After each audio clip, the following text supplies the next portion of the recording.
কসবা টিভির পক্ষ থেকে আপনাদেরকে স্বাগত। কসবা টিভি, হৃদয়ে বাংলা।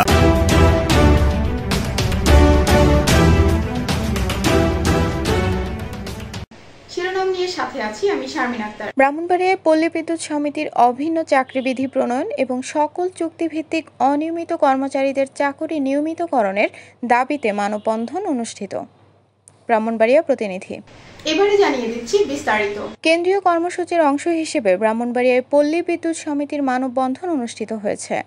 অভিন্ন চাকরিবিধি প্রণয়ন এবং সকল চুক্তিভিত্তিক অনিয়মিত কর্মচারীদেরকে চাকরি নিয়মিতকরণের দাবি সহ বিভিন্ন দাবিতে সোমবার সকালে ব্রাহ্মণবাড়িয়া জেলা প্রশাসকের কার্যালয়ের সামনে এই মানববন্ধন অনুষ্ঠিত হয়।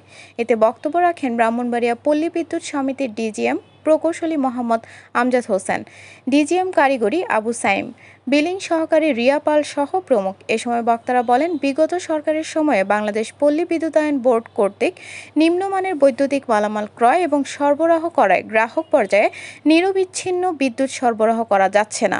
পাশাপাশি প্রয়োজনীয় মালামাল ও জনবলের কৃত্রিম সংকট তৈরি করে গ্রাহক পর্যায়ে বিভ্রান্তিমূলক তথ্য ছড়িয়ে পল্লী বিদ্যুৎ সমিতির কর্মকর্তা কর্মচারীদেরকে হয়রানি করা হচ্ছে। এ সময় তারা নিরবিচ্ছিন্ন বিদ্যুৎ সরবরাহের জন্য দ্বৈতনীতি পরিহার পূর্বক অভিন্ন চাকরিবিধি প্রণয়ন এবং সকল চুক্তিভিত্তিক অনিয়মিত কর্মচারীদের চাকরি নিয়মিতকরণের দাবি জানান। মানববন্ধনে পল্লী বিদ্যুৎ সমিতির সকল স্তরের কর্মকর্তা এবং কর্মচারীরা উপস্থিত ছিলেন।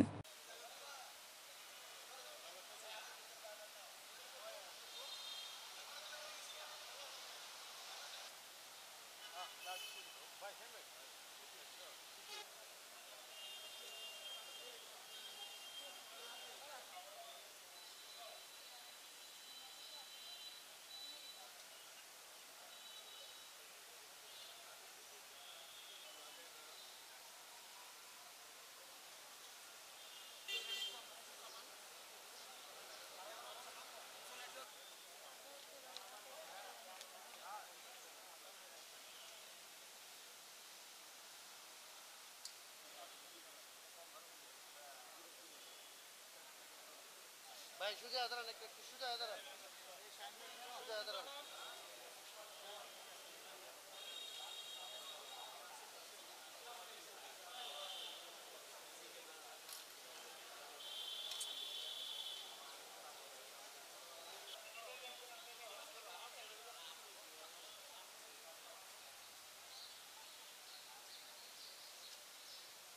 গত 15 বছর ধরে আপনারা জানেন যে আমাদের সাবেক যারা ছিলেন তাদের সাথে একটা আতাত করে তারা ওই নির্দিষ্ট কিছু মানে কোম্পানিকে বা এই মালামাল প্রতিষ্ঠানকে তারা এই ওয়ার্ক অর্ডারগুলো বা কার্যাদেশগুলো দেওয়ার মাধ্যমে তারা এই একটা বিশাল একটা সিন্ডিকেট করছে। যে আপনার অন্যান্য সংস্থার পোল দেখবেন যে ঝড় হলে কোনো পোল ভাঙার কথা না, সেই পোল দেখবেন একটা ঝড় হলে 200-300 করে পোল ভেঙে যাচ্ছে।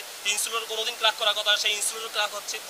মিটারে যে ভৌতিক বিল যেটা বলেন যে মিটার কোনো লাইনে না থাকা অবস্থায় মিটার পালস দিচ্ছে, যাতে দুইটা প্রতিষ্ঠান মার্জে একটা প্রতিষ্ঠান তৈরি হয় তারা এটা চাচ্ছে না, কোনোভাবে হচ্ছে না, না হওয়ার কারণে আসলে এই কৃত্রিম সংকটটা দূর হচ্ছে না। এবং এই দীর্ঘদিন ধরে যে আমাদের উপর শোষণ নিপীড়ন চালিয়ে যাচ্ছে, এই থেকে আমরা মুক্তি চাচ্ছি।